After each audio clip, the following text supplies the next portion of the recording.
Ball ఇక్కడ దాకా ఉంటే నో ప్రాబ్లం. ఎందుకంటే ఇక్కడ వరకు ఒకసారి మనం ప్రదేశాన్ని గమనించినట్లయితే కనుక ఇదంతా కూడా స్ట్రైట్గా ఉంది, ఏమి ఇబ్బంది లేదు. ఇదంతా కూడా స్ట్రైట్గా చాలా నీట్గా ఉంది, ఇక్కడ వరకు సమస్య లేదు.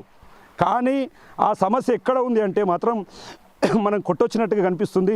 మనం కెమెరా పర్సన్ కూడా విజువల్ చూపిస్తున్నాడు. ఇగో ఇక్కడ వరకు చాలా నీట్గానే ఉంది, కానీ ఇక్కడ ఒక్కసారిగా ఇక్కడ ఏదైతే ఉందో ఇది ఒక్కసారిగా లోతు అమాంతం పెరుగుతుంది. ఇక్కడ నిజంగా లోతు అనేది అమాంతం పెరుగుతుంది.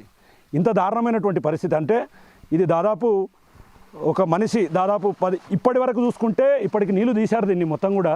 అక్కడ మోటార్ నుంచి వాటర్ కూడా వస్తున్నాయి.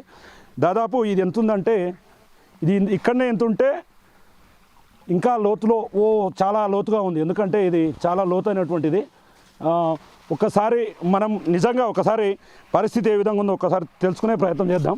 ఈడి వరకు ఉంది అంటే ఇదంతా కూడా లోపలికి కుంగదీస్తుంది నన్ను కూడా. లోపల కొంత మట్టి అనేది చాలా క్లియర్గా కనిపిస్తుంది మనకి. ఇదంతా కూడా ఈ ప్రాంతాన్ని చూస్తే కనుక ఇప్పటికీ నాకు తెలిసి ఫుల్ ఫ్లెడ్జ్గా పిల్లలు దాదాపు 3 అడుగులు లేదా 4 అడుగులు అంతకుమించి.